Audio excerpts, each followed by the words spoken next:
Madame, Messieurs, bonsoir et bienvenue à votre émission Prolongation. Aujourd'hui, la natation s'invite au cœur de ce numéro de votre émission Prolongation. C'est quoi la natation? Quels sont ses avantages? La natation au Burkina Faso représente quoi exactement? Pour en parler, nous sommes avec Monsieur Romaric Zoubga. Il est sauveteur international. Il est coach en natation et aussi un maître nageur. Bonsoir à vous et bienvenue, Monsieur Romaric Zoubga. Bonsoir, merci. Merci d'avoir honoré notre invitation. Merci beaucoup pour l'invitation. D'abord, nous parlons de la natation. Qu'est-ce que c'est que la natation? Bon, déjà, on va dire que la natation, c'est déjà un sport. Et on va dire que c'est le premier sport parce que c'est un sport complet. Et quand on pratique la natation, tout le corps travaille et même le cerveau travaille pour te canaliser et te faire progresser. On dit que la natation, c'est un sport complet. Quels sont les paramètres d'ailleurs qui démontrent que c'est un sport complet? Oui, déjà, quand on nage, les mouvements, les bras, on fait des mouvements et les bras, les jambes travaillent et la tête aussi travaille parce que une fois qu'on nage, il faut sortir la tête, prendre l'air.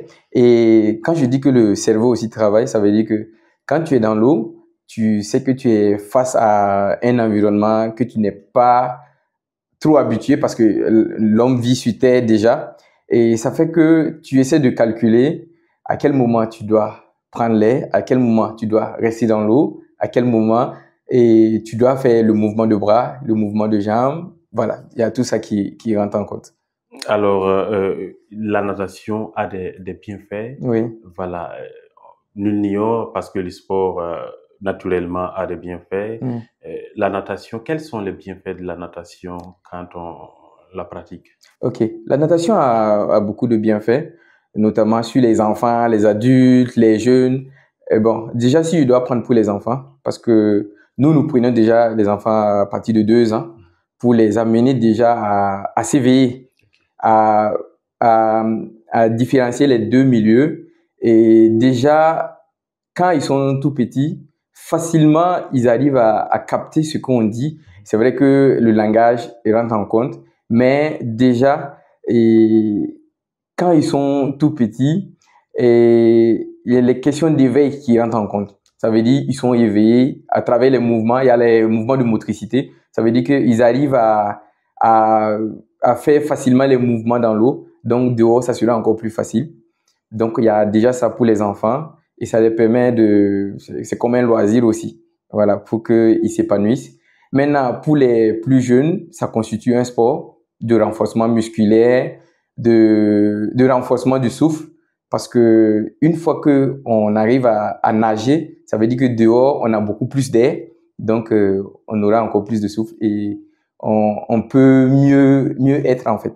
Et par rapport aux jeunes, bon, il y en a beaucoup qui ont des problèmes de souffle. Donc là, la natation rentre en compte et on peut améliorer ces problèmes-là en nageant. Maintenant, pour les adultes, les personnes âgées liées aux maladies musculaires, étant âgées, il y a la natation aussi qui rentre en compte parce que là, on renforce un peu leur mouvement. Ils ne seront pas obligés de fournir beaucoup d'énergie, beaucoup de force du moins, parce que dehors, ils seront obligés à peut-être marcher, à peut-être courir, mais dans l'eau, c'est nager, c'est tirer avec les bras. Ça a l'air un peu plus facile pour eux parce qu'il y a la flottaison aussi qui est là. On remarque que vous encadrez des enfants de l'école primaire, du lycée, en natation. Comment ça se passe l'encadrement avec les enfants? Est-ce que les enfants arrivent à assimiler? Est-ce qu'ils n'ont pas de difficultés à pouvoir pratiquer? Voilà, comme d'autant plus que c'est des enfants. Est-ce qu'ils n'arrivent pas souvent que des enfants, voilà, se comportent de façon pas normal parce qu'avec l'eau, l'eau ne joue pas, l'eau ne pardonne pas quand tu fais une moindre erreur. Oui, c'est vrai. Nous encadrons aussi les enfants des écoles. Bon, pour des écoles qui nous font appel. C'est vrai que quand il y a beaucoup d'enfants, souvent il y a le côté, la timidité, il y a la peur aussi en fait. Maintenant, quand il y a la peur, on essaie de faire un travail de groupe parce qu'il y a d'autres qui ont peur, il y a d'autres qui n'ont pas peur. Et il y a la copie qui est là. Ça veut dire ceux qui ont peur, en regardant ceux qui n'ont pas peur, ils peuvent s'améliorer. Et voilà. Et on essaie de faire un travail de groupe pour qu'ils travaillent ensemble. Et là, ils vont se copier pour pouvoir mieux faire l'exercice. C'est vrai que quand c'est une histoire de groupe, c'est assez compliqué, mais on essaie de les séparer pour que ceux qui progressent bien, ils continuent à progresser. Ceux qui ont des difficultés, on leur propose d'autres exercices. À chaque fois, on essaie d'adapter les exercices pour que eux aussi ils puissent évoluer. Donc, c'est dans ce cadre-là. Maintenant, comme c'est au niveau des écoles, il y a le temps imparti est, bon, c'est pas moindre, mais elle est pas large. Mais donc, en dehors des écoles, nous donnons des cours d'appui, voilà, à ceux qui veulent. Et aussi, il y a des écoles qui n'ont pas la natation comme discipline. Donc, nous invitons également les parents à venir s'abonner avec nous pour qu'on puisse leur donner les cours. Est-ce que si jamais le gouvernement arrivait à intégrer la natation au Burkina, voilà, comme discipline, voilà, sportive, est-ce que ça pourrait apporter quelque chose de grand? Oui, je vais dire oui, parce que déjà, quand on apporte la natation, vous allez voir que le taux de dispense va considérablement diminuer. Bon, parce que c'est vrai que en faisant la natation à l'examen, on n'est pas exclu de courir aussi, mais peut-être qu'à travers ça, ils vont trouver un processus pour que ça puisse marcher. Mais déjà, à travers la natation, je pense que le taux de dispense là va considérablement diminuer parce que les asthmatiques, on ne les conseille pas de faire le sport à l'extérieur. Et comme c'est dans l'eau, là, c'est encore mieux parce qu'il n'y a pas de poussière dans l'eau. Et puis, bon, voilà. Et la natation va contribuer à ce que leur souffle, leur façon de respirer change en bien. Je pense aussi que c'est une manière quand même de dénicher des talents. Si jamais on implantait cela, de dénicher des talents pour des compétitions internationales au profit du Burkina, est-ce que avec vous, voilà, cela aussi va... Oui, puisque la détection se passe déjà à bas âge, parce que dans les établissements, on voit qu'il y a l'EPS. Voilà, donc pourquoi pas inclure aussi la natation, parce qu'on voit des gens courir, sauter, et voilà, à l'image de Fabrice Zango qui a commencé aussi très tôt, parce que nager aussi fait partie du sport, et là, on peut dénicher vraiment des talents. C'est quand on accueille vraiment des petits nageurs qu'on se rend compte que on a du potentiel. On a vraiment du potentiel.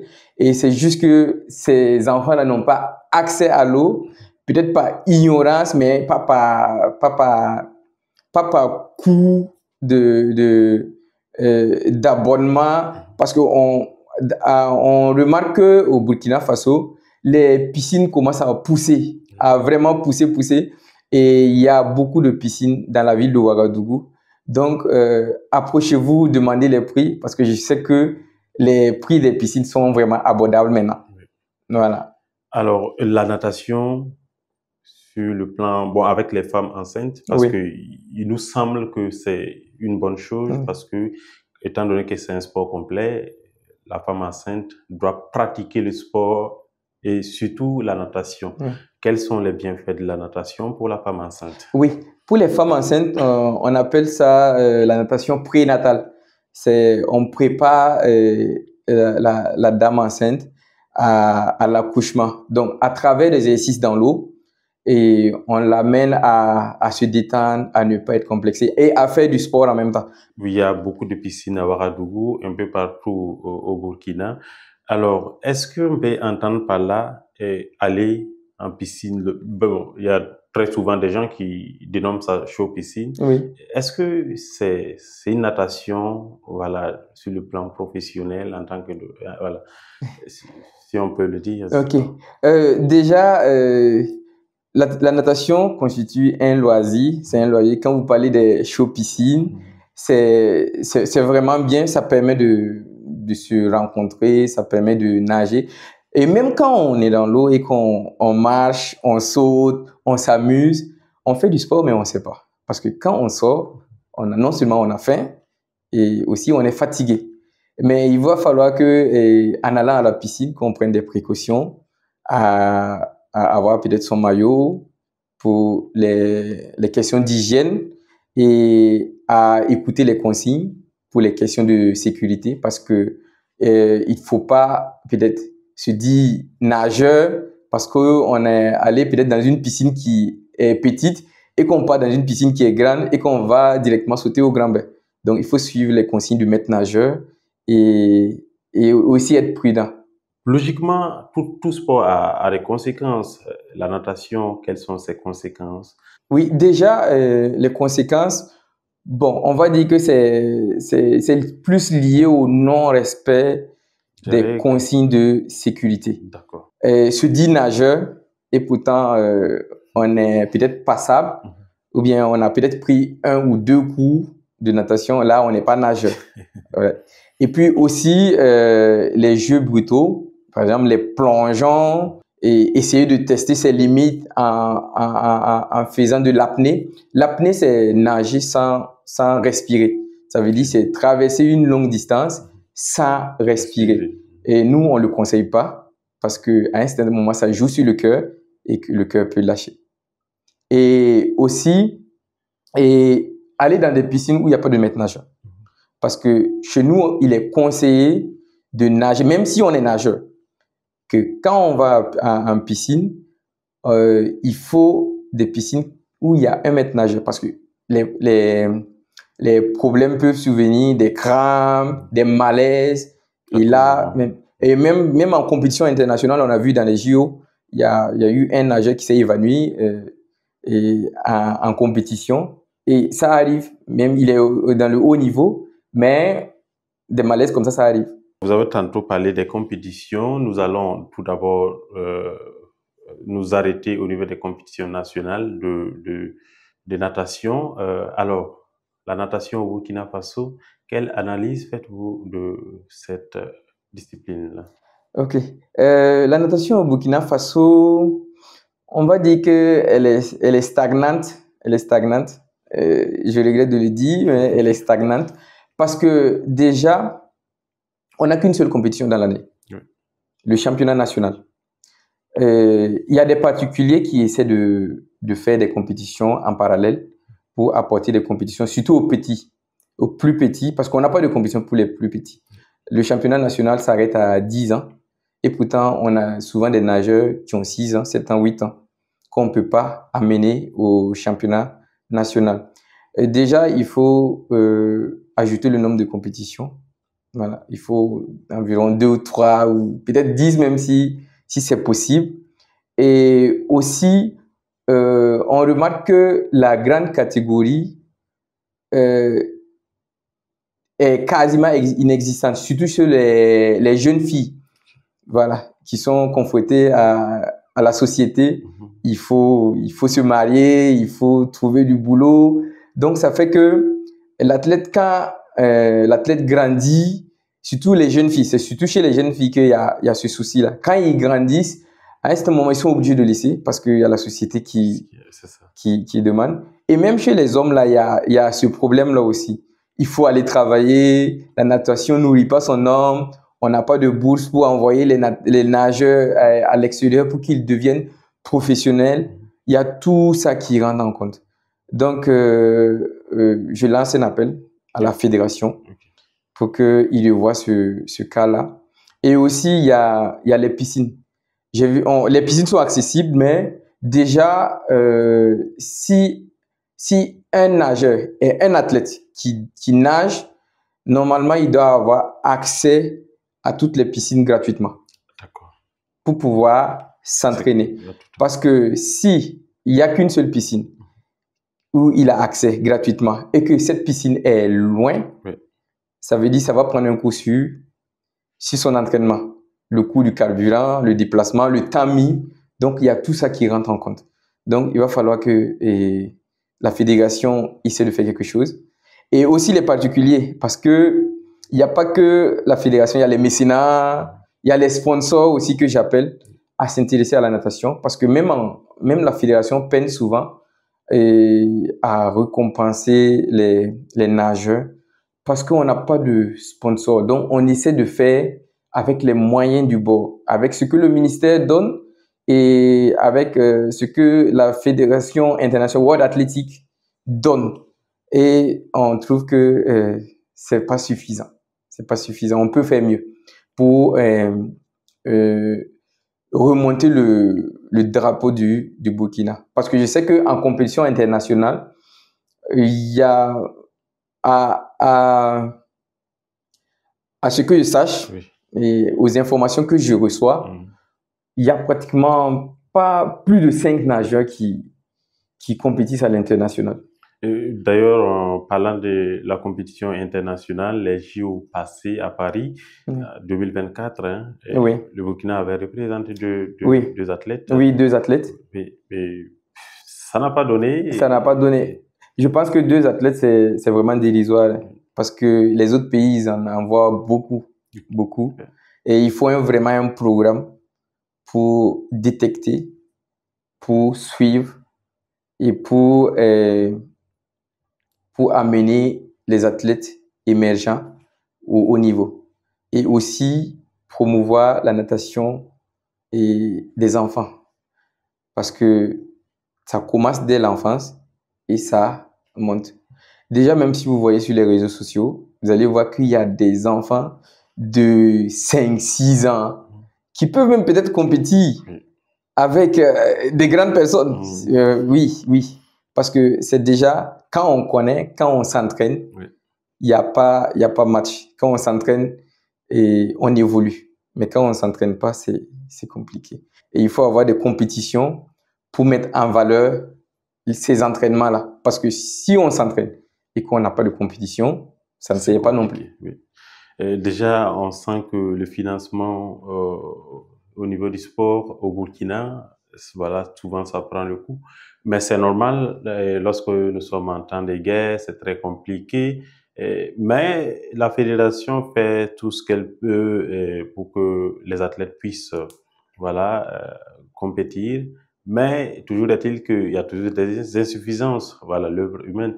Donc, est-ce que, selon vous, il y a des apports qu'on puisse faire, que la fédération doit quand même ajouter et que jusqu'à présent, on n'arrive pas à voir. Selon vous, qu'est-ce qu'on doit ajouter voilà, en termes d'infrastructure ou bien côté financement pour permettre à l'athlète voilà, d'aller au top? Ok. Déjà, moi, je pense que il faut d'abord avoir le cadre d'expression. Parce que pour aller compétir à l'extérieur, il faut vraiment une piscine adéquate. Oui. Mais généralement, nos piscines ici sont des piscines de...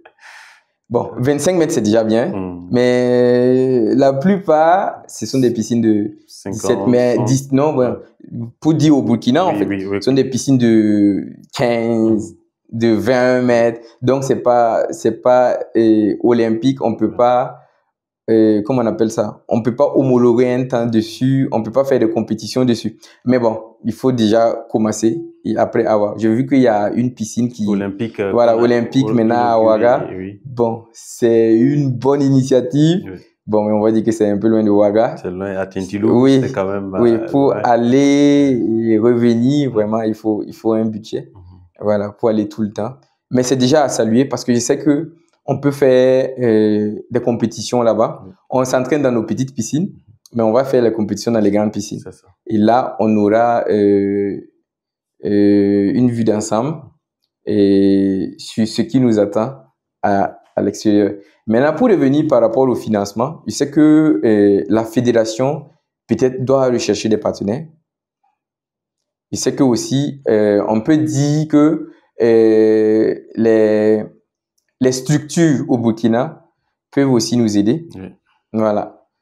C'est vrai que il faut qu'on vienne demander pour qu'on nous donne. C'est tout ça. Mais si aussi vous sentez, volontairement, vous sentez que et vous pouvez nous apporter quelque chose, en tout cas, ça sera le bienvenu. Et je sais que à travers ça, on aura beaucoup de nageurs au Burkina Faso. Parce que déjà même, quand tu vois au niveau du championnat national, tu vois les temps des athlètes, tu sens que avec de l'accompagnement, on peut évoluer.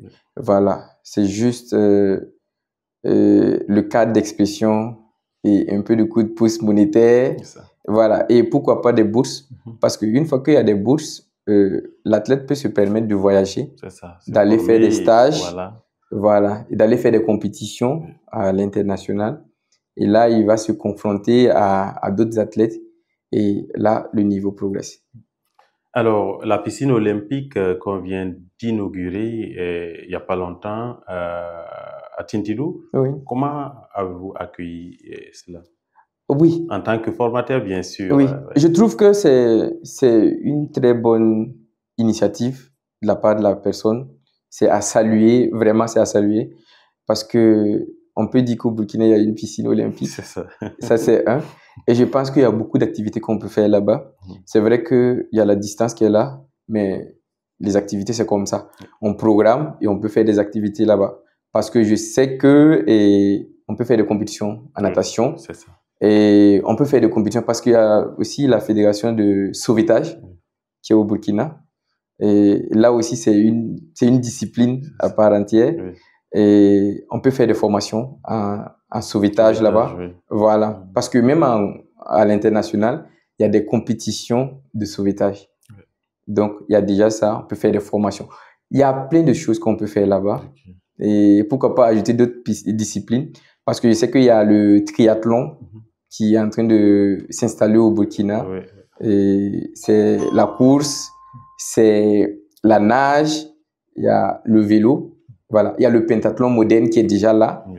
Donc, je sais que avec cette piscine-là, on va pouvoir mieux se former et mieux être dans le standard international. Parce que à nager dans des piscines petites et aller dans des compétitions, nager dans de grandes piscines. Du coup, c'est compliqué. Du coup, déjà, quand on arrive, il y a déjà quelque chose qui ne va pas. Oui. Voilà. Et je pense que cette piscine est la bienvenue. Et j'espère que le ministère va avec l'aide de la fédération, organiser beaucoup d'activités là-bas pour valoriser la natation. Ce diamant. On va dire c'est un diamant pour nous. Oui, oui. C'est un diamant pour nous. Voilà. Alors, il y a une question que je vais quand même pas laisser passer. C'est vrai que la natation, c'est une bonne discipline, mais il y a certaines personnes qui ont peur de l'eau, cette phobie-là. Et comment trouvez-vous ces gens? Comment vaincre la phobie face à l'eau? Et voilà, quels sont les conseils que vous avez pour ces gens-là? Ok. Déjà, même pour vaincre la phobie de l'eau, il faut aller dans l'eau. Donc, n'hésitez pas à aller dans les piscines, à demander l'aide d'un maître nageur parce qu'il il est formé pour ça, il a les techniques. Et on va dire que les techniques varient d'une personne à une autre.